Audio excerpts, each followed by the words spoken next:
मुसळधार पावसामुळे इंद्रायणी नदीला पूर आलाय। वारकऱ्यांनी आळंदीमध्ये जाऊ नका, पुण्यामध्ये थांबा। देहू शहरात प्रवेश करणं सध्या सुरक्षित नाहीये। पाहतोय सततच्या मुसळधार पावसामुळे इंद्रायणी नदीनं धोक्याची पातळी ओलांडली आहे। नदीकाठच्या परिसरात सतर्कतेचा इशारा देण्यात आलाय। पूरस्थिती आधी त्रास होऊ द्यायचा आणि मग ही अशी चिंता करत बसायची। अहो आता त्रास कसला त्यात, त्यांच्याच कर्माची फळं आहेत सगळी, आणि चिंता होणारच ना। एकतर निघालेत सगळे पायी पायी इकडे यायला, पाऊस किती पडतोय। हाय का आता त्यांची कर्म आणि पूर याचा काही संबंध आहे का? त्यापेक्षा ना तुम्ही त्या इंद्रायणीला बोला की आवर बाई स्वतःला आता। आता मला सांगा, वृक्षतोड का इंद्रायणीने केली का? अवैध बांधकाम इंद्रायणीने केली? बेसुमार वृक्षतोड केली, नद्यांमध्ये अवैध बांधकाम केले, प्लास्टिकचा अतिवापर केला। आता नद्यांचा गळा आवळला तर ते आरडाओरडा करतीलच ना। निसर्ग आहे शेवटी तो। काय हो,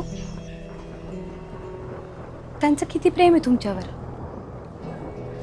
अहो ते किती ओढीने येत आहे तुमच्याकडे, तुमच्या भेटीसाठी। एवढ्या पावसात रिकाम्या पायाने फक्त तुम्हाला भेटण्यासाठी येत आहेत तेही नित्य नियमाने। एकदाही वारी चुकवत नाही ते त्यांची।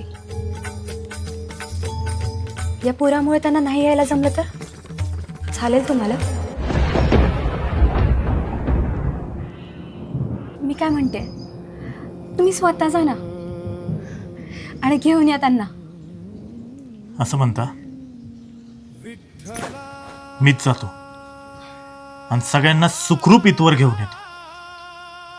ओ थांबा, मला पण घेऊन चला ना सोबत। चला, तसे तुमच्या विना वैकुंठाचा कारभार काही चालत नाही। आणि एकटा विटू राहायला हा संसार काही पेलत नाही, हो ना? चला आलेच मी। या। तुम्हाला अडचणीत बघून यांच्या काळजाचा ठोका चुकतो। तुम्हाला माहितीही नसतो, पण हे नेहमी तुमच्या सोबत असतात कोणत्या ना कोणत्या रूपात।